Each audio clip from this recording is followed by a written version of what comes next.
So I'll tell you, it's about the feedback we've gotten, the fact that my nose doesn't work anymore. I went to the Minute Clinic near Behavioral, Massachusetts. You mentioned this a little bit on the food show also. Right. New all-you-can-eat podcast out, by the way, yesterday. Oh, yeah. So I went there, and, like, I don't want these people. But I don't, my nose doesn't work, my sinuses, whatever. So I just need you to fix that. And you can't really sleep at night. I can't sleep at night, so I'm underslept. So I'm fine. But so I don't want us doing a diagnostic check of everything, because that's... You don't want blood pressure readings. I don't want anything more than anything. Like okay. So, and already, like I told you, I went in there and she's listening to my lungs, and I'm sick, by the way. She said, your lungs sound great. What? How could they sound great? I know you're convinced you're dying, yeah, but what if you're not? Is that your lungs sound great, like, despite, like, of all appearances? For you, your lungs sound great, considering what I assumed they would sound like. But anyway, so listen to this, and you guys I think they probably sound great. You guys will appreciate this, because I gained some weight, so it's harder for me to bend down and get stuff. So now the first girl leaves the room, and I'm waiting for, like, the doctor or whatever it is. And I'm sitting in this little chair, and I drop my health card onto the ground. You mean my health card? Whatever, somebody's health card. That I've made available. Yes, that's very important to the story, yes. It's okay, I am a beta bitch, and yes, I dropped my beta bitch card on the floor, okay? Jeez, women have no honor. So I drop it on the floor, and I reach down to get it, and I have to reach down kind of far, and I pull a muscle in my stomach or something. It cramps up in my stomach. and it hurt. And I was like stuck there. You know how if you get a cramp and and I'm stuck there. I can hear the doctor or whatever outside of the door, like just gabbing with somebody else. And I'm panicking because it's not getting unstuck. And I'm like, holy crap, if she comes in here and sees me like this, they're going to run everything. And I'm never leaving. I'm going in the system here, and that's going to be it. And yeah, one of these times you are going to go to the Minute Clinic, and you're going to be checked into. Well, they did that before. Remember a few years ago when my blood pressure was really high, and the guy's like, "We don't care about your toe. You need to go to a doctor." But it's You're fine. Literally having a stroke now, sir. But so I was panicking and thinking, oh, I can't let them suddenly be, looking at why is he hunched over like this. So I finally broke out of it, but it was real panic because while I was down there, I was like, they can't see me like this. Or I'm going to have to hop out of here like the Hunchback of Notre Dame and just right to the car. But it went good. I got 2 huge horse pills. I don't know why, of amoxicillin. It has not done anything yet. This was yesterday. And then they told me to do some over-the-counter stuff. So who knows? I'm not really a sinus infection guy, so this is kind of new for me. But I don't like it because it's being compounded. Does anybody ask? Is this what the show is about? It's compounded by the CPAP machine, and so I wake up unable to use my second breathing apparatus. It only used it doesn't matter. Okay, so I want to talk to you about something I can't talk to you about, which is. Tomorrow I officially start for the Main Wire. I've been writing already today, poking around there. And I've just got to tell you that what we've seen in Minnesota it's obviously a huge syndicate of corruption happening. And what I've gotten a peek at for Maine, and I can't give details out for many reasons, this is a huge scandal, and it goes so big, so deep, and so wide, and the information is coming out. Steve Robinson is gathering this information. It is so big now that I know what my workload is going to be this year, and it's going to be heavy and Somali-related, at least. Yeah. And there's so much stuff that it reminds me, so much corruption, so many different platforms, and now industries really are in government actors are involved in this. All this fraud, it's so widespread, and it goes so deep. And they have been, it's almost as if, look, talking to Steve Robinson, he has hit like the treasure trove of information, and it's growing. The size of corruption is growing exponentially. And we know that this is going to be in Massachusetts, of course. There's a template for this stuff. There's a template for all of this stuff, and it's huge. And my takeaway today, just talking to Steve and looking, I'm in the company Slack now, so you can see just little bits and pieces of what they're finding, including John Featherston and the other two reporters, Seamus and Libby and Graham up there. It's unbelievable. It's unbelievable, and they have total access to all these receipts of all this corruption. It is going to be it already is so huge. I can't tell you details of let me just say this. Like, Washington, D.C. is certainly part of this. Some very powerful people know what the main wire is up to. And so there are big forces trying to stop Steve and big forces trying to help Steve. And it is remarkable. It's all going to, you can see right now, just go to his Twitter today. You can see that he's already breaking some new stuff, new fraudulent, transportation stuff and home health care grifts. That's the meat and potato stuff, but it goes much bigger. And my takeaway was this: two things. One, it's good that Steve's got a gun, because we're talking billions of dollars maybe here that's being moved around. And he is a pain in the ass to these people, these corrupt crooks. My second thing is, it reminds me I have a friend who was a lawyer 25 years ago. John Hancock was involved in a class action suit. Mm-hmm. And so they hired my friend and something like 5,000 lawyers from around the country to do lawyer grunt work for the class action suit. And my friend was part of this, and he was just part of this legion of people who had gone. This is worthy of having a legion of reporters. There's so much. Of course, there's not many reporters left in America compared to the size of how many are needed to do something about that. You're absolutely right about that. AI has come around at the right time, but you're absolutely right about that. And it is absolutely it's big. It's so exciting to see, just to be part of this right now.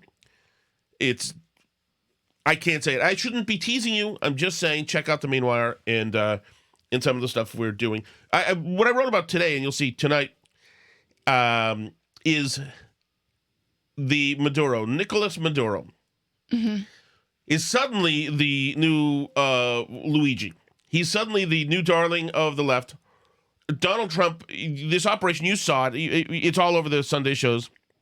They've gyped Maduro and his wife, or as the Democrats or media say, kidnapped. Maduro and his wife. He is gone. He is out of Venezuela. The Venezuelan people are very happy.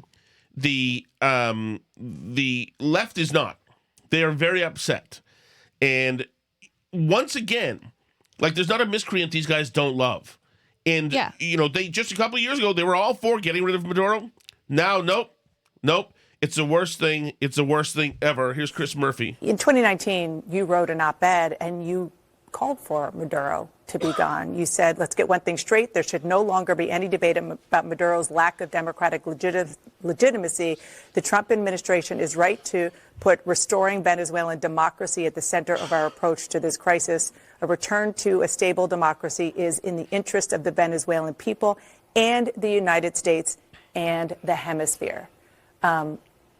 We don't know what's going to happen with regard to the civilian leadership there. Tom Cotton was just here saying that he hopes that there are democratic elections. Isn't that what you want? Well, the rest of that article was a criticism of President Trump's early moves to saber rattle around regime change. So in other words, right. Mm-hmm. He was for regime change, absolutely. And then Trump came, and now he's running for president, and now he's against it. Chris Murphy. Well, right, Chris Murphy. And then it was really funny, this whole regime change argument, because they've taken all the Democrats and put them on TV to talk about how dangerous regime change is and how like we should have learned that lesson from Iraq and all this stuff. And then you ask them like, what's wrong with what we did? And they turn around and go, well, we didn't then install the Nobel Prize winning opposition leader that the whole world agrees should really be running the country. Okay, so we didn't do regime change then. We just arrested 2 people who had like open indictments in the United States. I mean, Biden had like a $25 million reward out for Maduro's arrest. Yes. So we literally like all the same people are there. Well, yes. So they're the mad that we regime didn't do, change. Yes. They're mad upset that we didn't do more regime change. They're mad that we didn't do a Western colonialism CIA coup.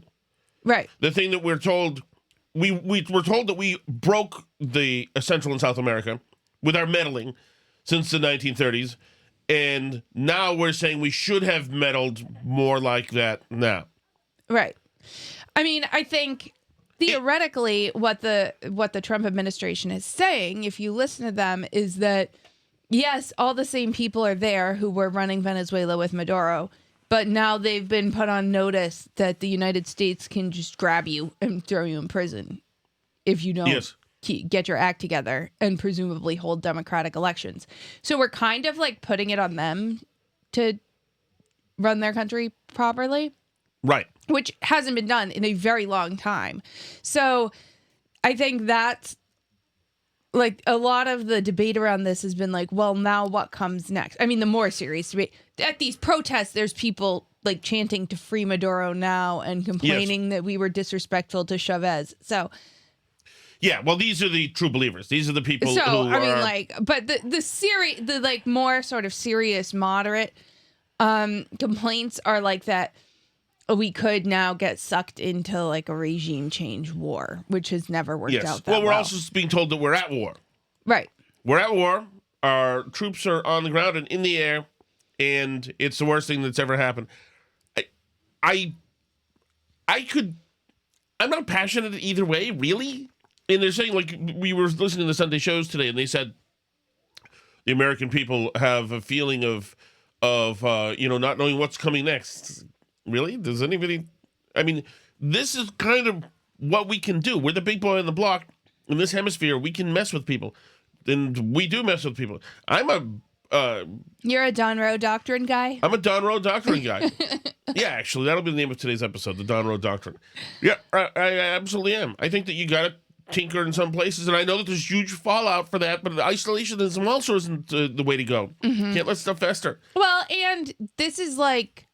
And that's the Donroe Doctrine, obviously, is like, this is sort of our part of the world. Yes. This is our backyard, and we have to deal with it coming into the country, whether it's like migrants or drugs or gang violence or whatever. So, like, we have clearly a strong interest in keeping this neighborhood of planet Earth relatively safe and normal. Like, it's very important that we do that. In a way... You know what it is? In a way, it's really the realistic version of the Kamala Harris root causes of migration project. Yes. Remember when they were telling us that there's a reason why all this migration is coming from Latin America, and that the reason is that it's all unstable and a mess down there, and so we have to like reduce the issues down there by like stabilizing it and putting up more street lights or whatever. Yes. And so, I mean, this is like the true realist version of that, right? Is it's like one of the ways in which we're going to make fewer people show up in the United States with drugs and gang violence is we're going to deal with some of the problems there. Yes. As surgically as we can at the least cost of American time, talent, and treasure as we can. Absolutely. You know, and I think that's like what people like. People like wars that are over before we've heard about them. Yeah. And I like to wake up in the morning and know that the, quote, invasion that started overnight is already over and all the Americans are back home and everything's done.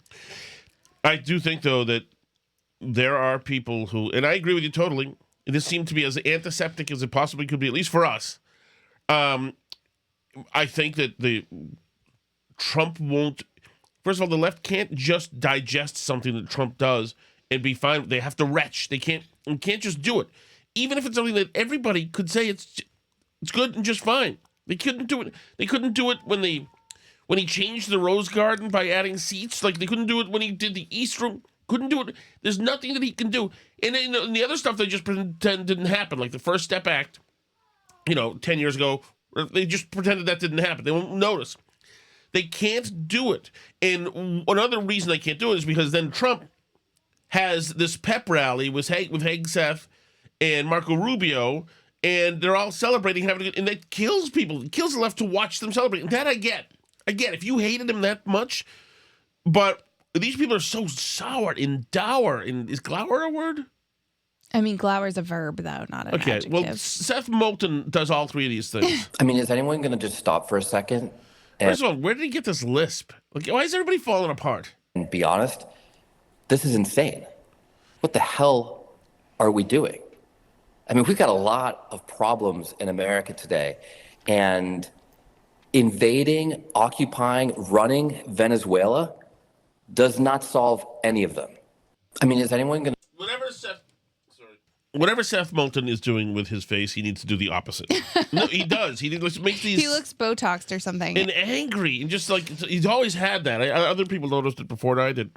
But, and this is like this sort of last refuge that they've retreated to, is that this doesn't solve any problems for Americans in their day-to-day life. So they're going back to like, oh, but kitchen table issues.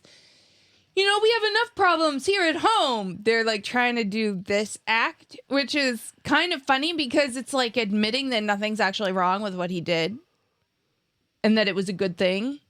But like, don't you have bigger priorities to focus on? Well, like, that's how the presidency works, is sometimes you have to walk and chew gum a little bit here. Yeah, of course. But also stuff at home is pretty good. Like, the economy's growing. Yes. They're deporting bad guys. Like, I know, but they're just going by polling showing affordability as a winning issue, and that's what gave us Mandami, who's, by the way, weighing in on foreign policy. Happy New Year. I got two quick questions. Okay. So the first one is about Maduro. You said you called the invasion and the arrest. If I can just pull up real quick. You said it was a violation of federal and international law. Do you plan to use any of the city's resources to interfere with the prosecution or anything like that? This is a federal action on a federal timeline, and I owe it to New Yorkers to deliver for them across the 5 boroughs and also to be honest and straightforward about my own thoughts on this. And the second thing... That doesn't really seem like he answered in full. Yeah. But... yeah, they're doing it. Then he's going to. You had mentioned earlier that you thought that he might organize a protest. By the way, did you know that the Maduro's housed with Luigi Mangione? Oh, that's funny. In the same prison. Yeah, and I think that the protesting is. I mean, that's what they do, right? Mm-hmm. Is they just protest the latest unbelievable violation. But it is pretty insane that they're having their like anti-fascism. No Kings protest in order to protest for the release of a tyrannical dictator. Yes. I mean, like, do they have no sense of irony whatsoever? I don't know why they can't seem to. I mean, like, it's a little odd. No, you're right. You're right. It's like they're calling us a banana republic while demanding that we free the people that actually run banana republics. Oh, yeah. No, absolutely. And and this guy was buddies with, like, China. And by the way, with Putin, like, this is going to be harmful to the Russian oil economy, among other people. So, like, what happened to all the Putin's puppets up? You would think that the people that are, for Ukraine standing up to Putin and sending tons of money there would be for this, no? Yes. And, like, then they just go to these tired lines about, like, neocon warmongers and no blood for oil. Meanwhile, Trump's like, I am absolutely taking the oil. Yes. Like, they're like, you know what this is really about? This is really about the oil. And Trump's like, yep, we're taking the oil. And they're like, see, it's about oil. And it's like, no one, like, this isn't a talking point anymore. I don't think any of it is. They're like, are you going to do boots on the ground? He says, well, maybe. He doesn't care. I mean, he doesn't care. Like, he doesn't care if you find him inconsistent or hypocritical. He also is not hypocritical. He's been saying, and people have found some of the tweets going back, he's been saying that we should have just taken the oil out of Iraq for like more than 10 years. Yeah. So like he's been very upfront that he wants to take oil. That is the street justice that he is absolutely He has familiar never like been. There's no hypocrisy there. He's for taking oil. That's like he's made that clear. Well, here's Rubio. But what do you think like China's doing there? Well, of course. And course. Well, this gives us great leverage now, at least over the Russians, with energy. So, and the Chinese were literally there. They had a big delegation and contingent there while this was happening. Yeah, we like that. So that's like especially an FU to China, and especially like and you know, it lets Russia know. And people are saying like, oh yeah, well now Putin's gonna think he can just come grab Zelensky, and that's like, oh no, guys, what will we do if Putin thinks he can just invade other countries and no one will stop him? Like, heaven forbid that should happen. What would give him that idea that he can just start wars in sovereign nations without consequences? I know. Yeah. Like, obviously he's trying to snatch Zelensky. Putin is. Of course he is. Like, so you think that he now feels he has extra special permission because Trump did this to Maduro? No. No, all these people operate by might makes right. All of Trump this like international law stuff is just made up. And by the way, all the people being like, oh yeah, would you like it if some other country issued an arrest warrant for Donald Trump and then just grabbed him in the middle of the night? Like, obviously I wouldn't because I like Trump. But are they trying to tell us they wouldn't be happy if Canada invaded the United States and like arrested Trump? They've like been fantasizing about that. They would love that. Yes. They like daydream about that in their spare time. So don't tell me that they like wouldn't want that because obviously they would. It's so insane. I want to get to some of this audio. This is Marco Rubio with Margaret Brennan. I'm confused. Are they still wanted by the United States? Why didn't you arrest them if you are... These are people around Maduro, the rest of the government. ...taking out the narco-terrorist regime? You're confused? I don't know why that's confusing to you. They're still in power. It's very simple. You're not going to go in and wrap up. But you can't go. You're going to go in and suck up 5 people. They're already complaining about this one operation.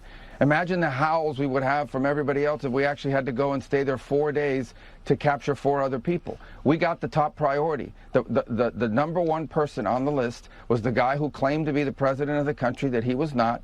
And he was arrested along with his wife, who was also indicted. And that was a pretty sophisticated and frankly complicated operation. It was. It is not easy to land helicopters in the middle of the largest military base in the country. The guy lived on a military base. Land within 3 minutes, kick down his door, grab him, put him in handcuffs, read him his rights, put him in a helicopter, and leave the country without losing any American or any American assets. That's not an easy mission. And you're asking me why didn't we do that in 5 other places at the same time? I mean, that's absurd. I do think this is one of the most, daring, complicated, sophisticated missions this country has carried out in a very long time. Tremendous credit to the U.S. military personnel who did it. It was unbelievable and tremendous success. And today, an indicted drug trafficker who was not the legitimate president of Venezuela, who we don't recognize, the Biden administration didn't recognize, 60-something countries don't recognize, the European Union doesn't recognize, and many countries in Latin America don't recognize. He was a indicted drug trafficker. He was arrested.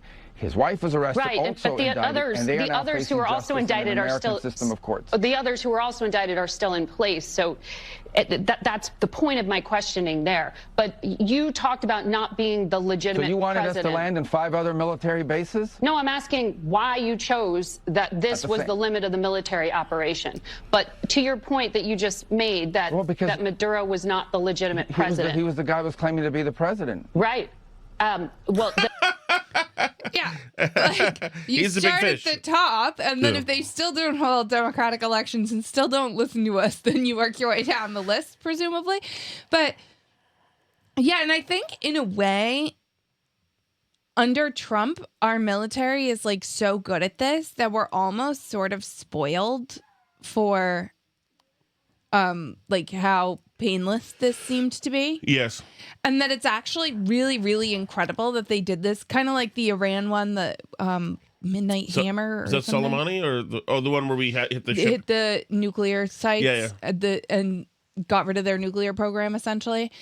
And like the sophistication and the precision of these attacks. I mean, the Soleimani one too, but it's almost hard to remember with how good they are at this, that like you can also have a Biden historic airlift Afghanistan withdrawal with Abbey Gate happening and like, Yes. and that type of situation, because like they made it look so easy doing this. Right. You know, and it was funny because we were talking about it in the car with our daughter when we were dropping her off, and we, you know, I said like with no casualties, and she was like, oh, but were there Venezuelan casualties? And I was like, oh yeah, probably, but I meant American. She was like, well, obviously there weren't American casualties. Like, and right. You know, for her, Abbey Gate was probably what, like a third of her life ago. So like she doesn't, that, you know, the Biden Afghanistan withdrawal doesn't like loom large in her mind, but this stuff is recent and like leadership matters a lot, clearly. And frankly, there was this like anecdote from a reporter that I saw on Twitter. And I think this is like one of the ways in which leadership matters is that this New York Times reporter, Tyler Pager, reported that he called Trump right after the attack. Yeah, this is remarkable. So he wrote in the New York Times, President Trump sounded tired. It was just after 4:30 a.m. Saturday morning and 10 minutes after he announced on social media the United States had captured Nicolas Maduro, the leader of Venezuela. I had called the president to try to better understand what had happened and what comes next. He picked up after 3 rings and answered a few questions. This is 4:30 in the morning, right after he announced it. Mr. Trump first celebrated the mission's success. A lot of good planning and a lot of great troops and great people, he told me. It was a brilliant operation, actually. I then asked if he had sought congressional authority before the U.S. military, along with law enforcement personnel, engaged in a large-scale strike, as he described it on social media. We'll discuss that. He said, we're going to have a news conference. In his social media announcement, Mr. Trump said he would speak at 11 a.m. from Mar-a-Lago, his private club and residence where he has spent the past 2 weeks. I tried to ask what he envisions next for Venezuela and why the high-risk mission was worth it. You're about to hear all about it at 11 o'clock, he said before hanging up. The call had lasted 50 seconds. Now, one reason this is interesting is that, you know, so somebody asked him then in an interview, how does one call the president? Were you shocked that he answered, and did he answer directly, or was he patched in? And the reporter says, I just called him directly and he picked up. I wasn't that surprised because the president's phone habits are pretty well documented. He regularly picks up calls from reporters. He said, hello, and I jumped right in. I told him I was calling from the New York Times and had questions about the operation. The other person asked, you have President Trump's cell number. How often have you used it? Do you set a bar for how often you call it? He says, this is the first time I've ever called the president on his cell phone. There is an extremely high bar to reach him directly, and I called him only after consulting with Dick Stevenson, the Washington bureau chief. Now, he also says, this person asked him in this article, what does it tell you that he actually answered the phone and answered a few questions? And he says, Mr. Trump has been talking to reporters for decades, dating back to his time as a real estate developer in New York. And we know that he likes to be accessible, not just to reporters, but to lawmakers, staff, friends, and foreign leaders. It's certainly a different style than that of his predecessors. As a point of comparison, during my 4 years covering Joseph R. Biden Jr.'s presidency, I never had an interview with him. And amazing. I tried. In fact, while I was working on a book about the 2024 presidential election, I was stonewalled in my efforts to interview Mr. Biden after he left office. I eventually reached him directly on his cell phone, and after a short interview, his aides changed his phone number. Forgot that. So there you go. I mean, that is like crazy accessibility to reporters, transparency. Like, it's kind of like cool and awesome, and just the like being on Twitter tweeting about it, which I know makes people upset, but it's kind of great. And this was actually the anniversary of the Soleimani hit, when he just got rid of Soleimani and then tweeted out a bunch of American flag emojis. Which has to go down in history as like one of the most hilarious presidential that's the speech social that media. made Shane Gillis famous. Did we also verify whether or not that CNN thing was true, where they were doing a live feed of the bombs going off in Venezuela, and a Applebee's commercial with the chicken fried I song think that played is in the true. middle of it? Did we document that that's true? Because everyone was saying it was real on social media, and if so, that is freaking incredible. We are gonna bomb your country, arrest your president, and in the middle of live streaming it to our population, we will play a fried chicken commercial. I think that's fantastic. Here's Shane Gillis doing the Trump Soleimani bit. The night the United States killed the leader of ISIS, Trump comes out of the Situation Room at like midnight, walks up in front of the entire world. Oh, this isn't Soleimani. This is the other guy. Midnight and just goes, Abu Bakr al-Baghdadi is dead. He died like a dog. And fucking meanest shit talk you've ever heard in front of the whole world. Abu. We could hear him crying. I said, Abu, don't cry. Let me tell you something. Abu cried. He cried quite a bit. I wouldn't have cried. Crybaby Baghdadi. That's what we were all calling him. So they killed him with dogs and a robot. And then made fun of him for crying. Let that guy cry. That's the scariest death I've ever heard of. That dude was laying in his bed in the middle of the night. His wall exploded. Fucking 10 dogs and a robot broke into Dude, 10 dogs wearing helmets and goggles broke into his house. The Paw Patrol, the actual Paw Patrol. It does make you think, though, with who's the guy in Venezuela? Maduro. How the hell did they get to him? Not have a shootout, a standoff. Like, this guy must be absolutely surrounded by security. Like, the most security. I think they did have a shootout, it sounds like. Well, yeah, I know, but, like, it's amazing that they got him. Amazing. It is amazing. It is amazing. And, I mean, like, you have to like that Trump likes it. Like, it clearly makes him happy. Oh, yeah. And it's funny, too, because they've been pushing all this, like, Trump loves dictators. Like, they tried this with Maduro. Oh, Trump loves Maduro because he's a dictator, and Trump loves dictators. Like, they've tried that one with him. And, of course, there's idiots on the right who are upset, too. Candace Owens is upset. Oh, of course. And I don't know if Tucker Carlson had said anything, but he's been telling us recently that, like, Maduro is actually a big conservative because he, like, doesn't like gays or something. Yeah, I saw that. So, I mean, like, there's definitely a crowd of people who've decided that this is, like, done by, like, the global Zionists made Trump do this. But I think we can just be happy we got a communist dictator, drug trafficker. I think so. I think we're supposed to be happy about that. Without any loss of American life. Like, I think it's a positive, and, you know, as for what comes next. Then of course, Trump says we're going to run it, and they're like, oh, he said he's going to run it. Maybe don't panic over everything he says. Yeah. He says a lot of things. Partly he's inarticulate. Partly he's just saying stuff. It's like, it's amazing. Here's a comedian, Don Keith Ellis. My fellow Americans, it is my great honor to announce the capture of Venezuelan dictator Nicolas Maduro, a very nasty person with a very stupid mustache. It's very stupid. And, it is a really Stalin mustache. It really is. He broke what's called the Trump Doctrine. F around and find out. And he effed around for too long. And now we found out. Our beautiful men and women of our military entered his home through a hole that was created after we attached Chris Christie to a wrecking ball. We blew a big, beautiful hole in the house, and they said to me, sir, we found him, sir. He's sleeping like a baby in Hello Kitty pajamas, believe it or not. He was in Hello Kitty pajamas, sucking his thumb in the fetal position. There you go. Making fun of these people. Ridiculous. And, of course, like the Imagine thing. Maduro singing Imagine. Was he? Yeah. You don't have that? I'm sure I sent it to us. That's like, I mean, that's a little old, but like, you know, it's just Maduro being like. Was he really? Cringe. Yeah. Oh. He had that coming just for that. If you just search it will probably come up. Okay, I'm there. I'm looking. Maduro singing Imagine. I have not seen this. Nate Friedman. Is this okay? Birthday venga por mí. It's not this? Aquí no es Okay, no. Never mind. I thought you'd seen it. No, I have not. Here we go.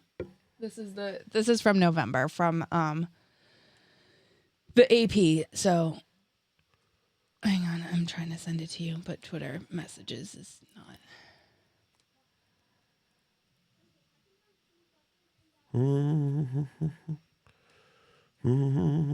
It is in our messages already too.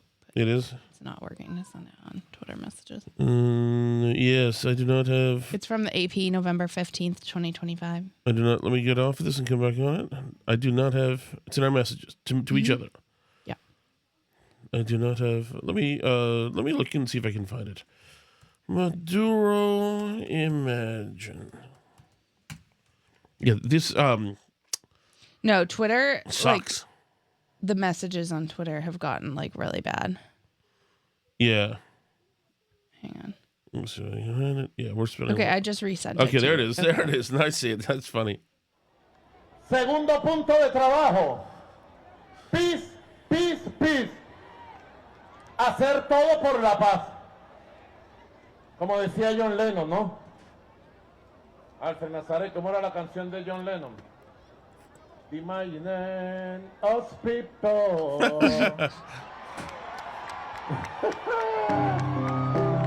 Like, for this alone, he had it coming.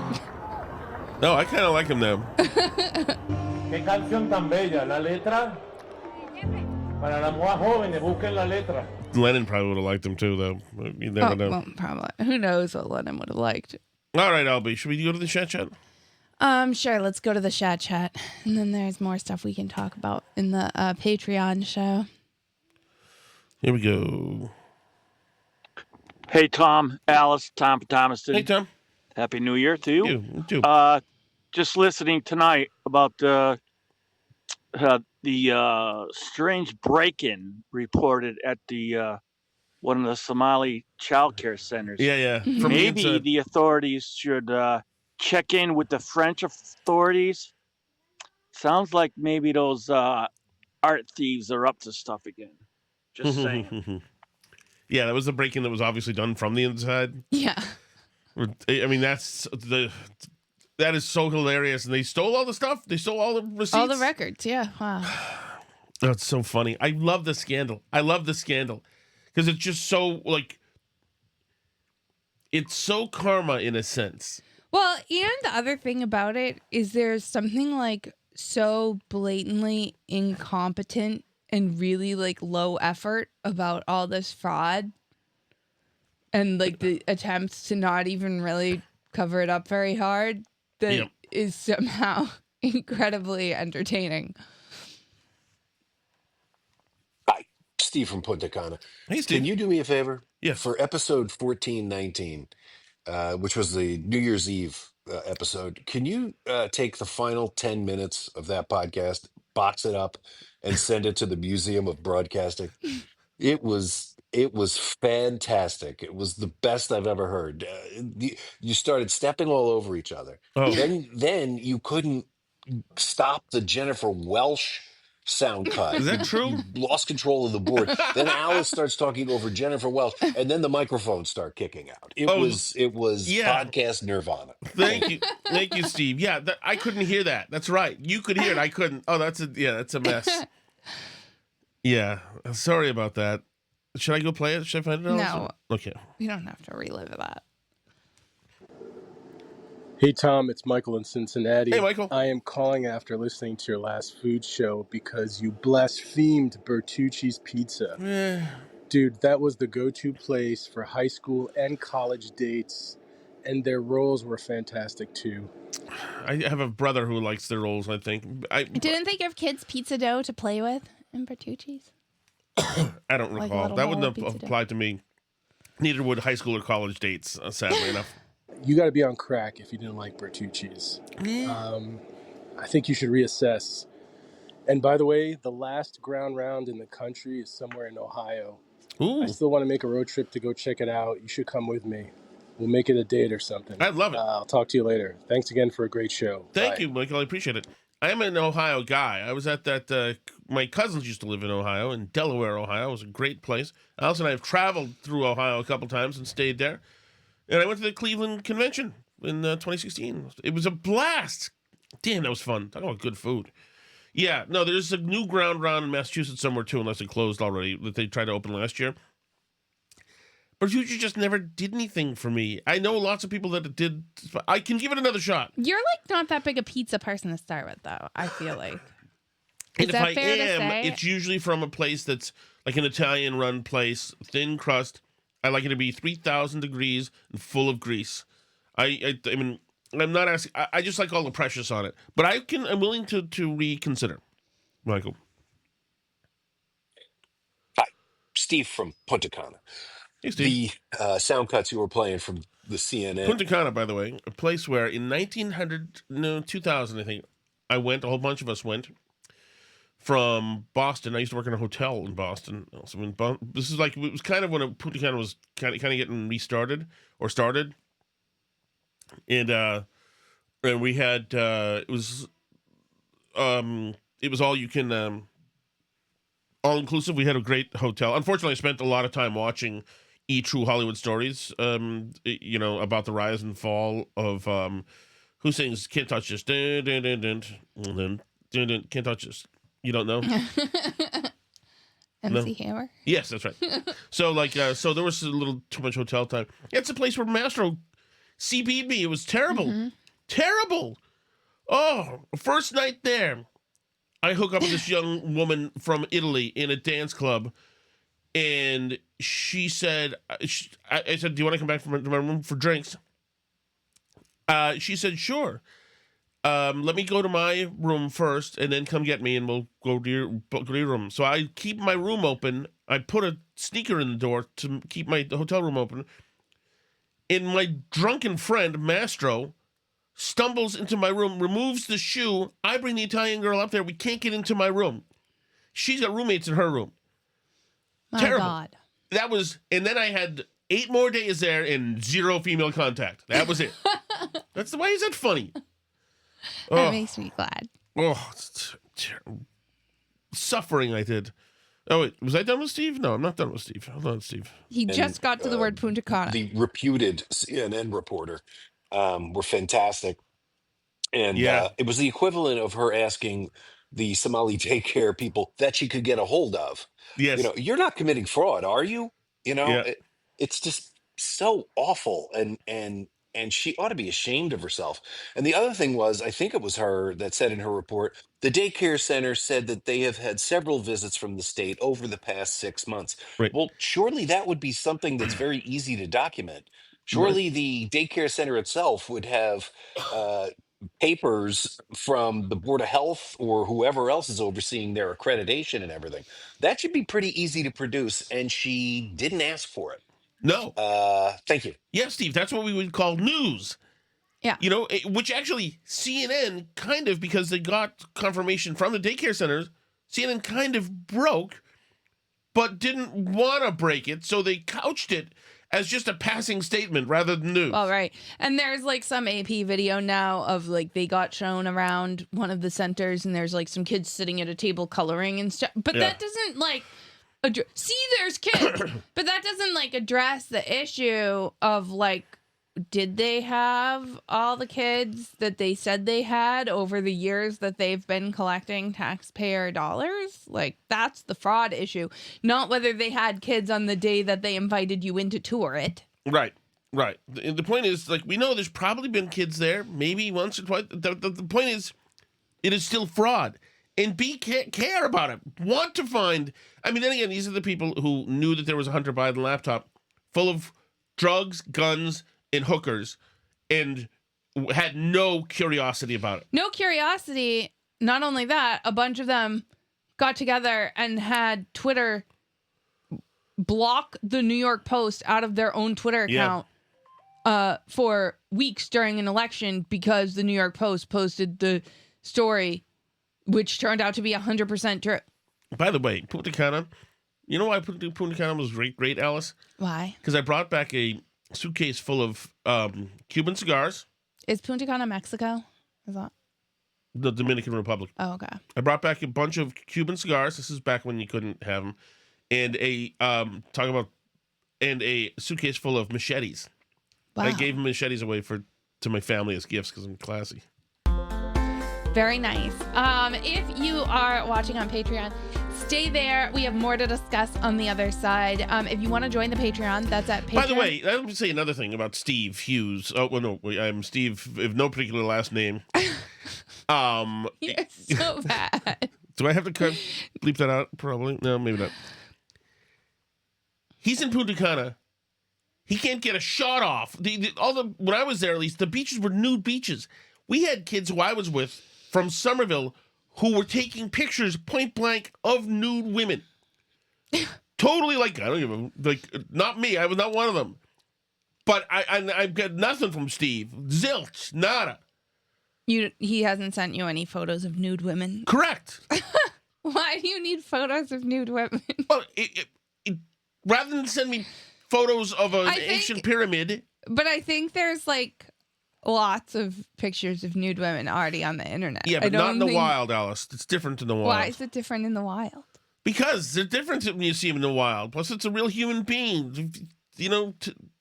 Putting an ounce of I'm a skin in real the game. human being. Sometimes you see me nude. Boring. Boring. Oh, what is that I was going to hit? I don't know. We were in the middle of the music, and I was explaining to people yeah. how they could join the Patreon. It's at patreon.com/burnbarrel. Not only is there some extra content there each week, there's live streams every day instead of just once a week, and you can listen to all 3 of Tom's podcasts ad-free. So that's the Shattuck Show, the All You Can Eat podcast, and the Burn Barrel podcast. Of course, there's always burnbarrelpodcast.com.